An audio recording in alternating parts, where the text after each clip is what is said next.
Assalamualaikum warahmatullahi wabarakatuh. Shalom dan Om Swastiastu.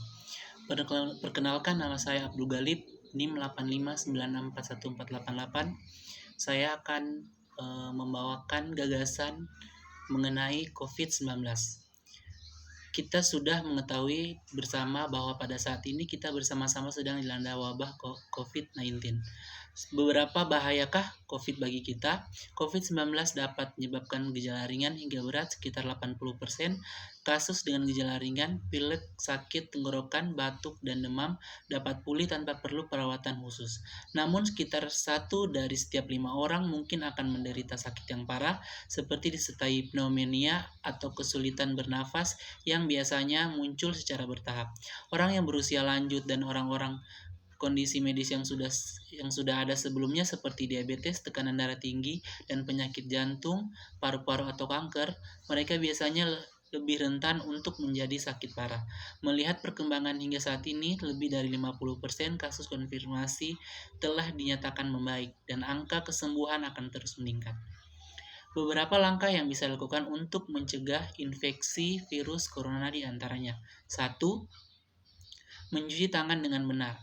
Mencuci tangan dengan benar adalah cara paling sederhana namun efektif untuk mencegah penyebaran virus COVID-19.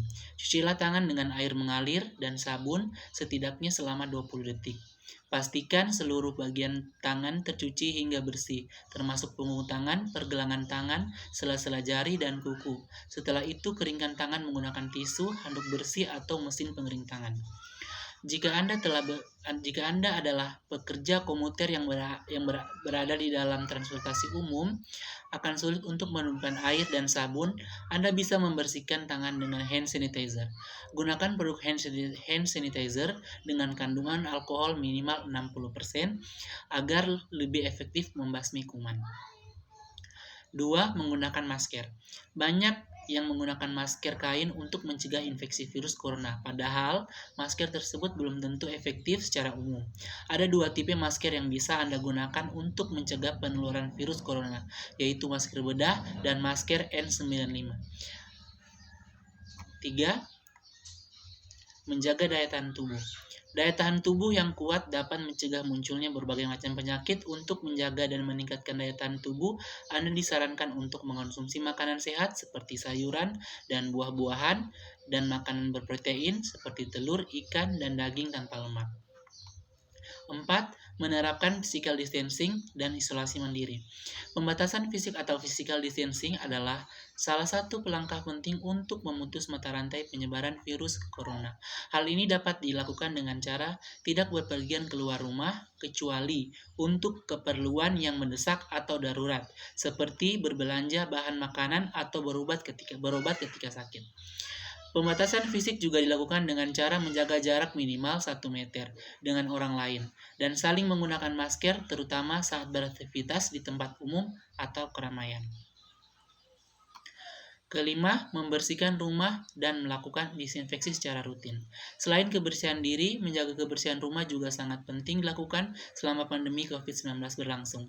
Hal ini dikarenakan virus corona terbukti dapat bertahan hidup selama berjam-jam dan bahkan berhari-hari di permukaan suatu benda. Oleh karena itu, rumah harus rutin dibersihkan dan dilakukan disinfeksi secara menyeluruh, termasuk perabotan dan peralatan rumah yang sering disentuh seperti gagang pintu, remote televisi, keran air, dan permukaan meja.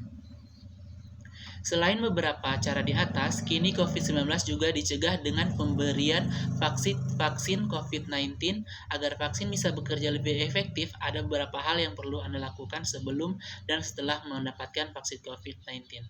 Berbagai langkah pencegahan COVID-19 di atas penting untuk dilakukan untuk mengurangi risiko penularan COVID-19, termasuk COVID-19, varian Omicron, dan varian lainnya. Bila Anda dikategorikan sebagai pasien suspek atau probable COVID-19 yang ditandai dengan gejala flu seperti batuk, demam, dan pilek yang disertai lemas dan sesak nafas, apalagi bila dalam 2 minggu terakhir Anda berpergian ke daerah atau negara yang terjangkit infeksi virus corona, segeralah periksakan diri ke dokter agar dapat dipastikan penyebab dan diberikan penanganan yang tepat. Sekian uraian yang saya sampaikan, mudah-mudahan ada manfaatnya bagi kita semua. Mohon maaf apabila ada kata-kata yang kurang berkenan.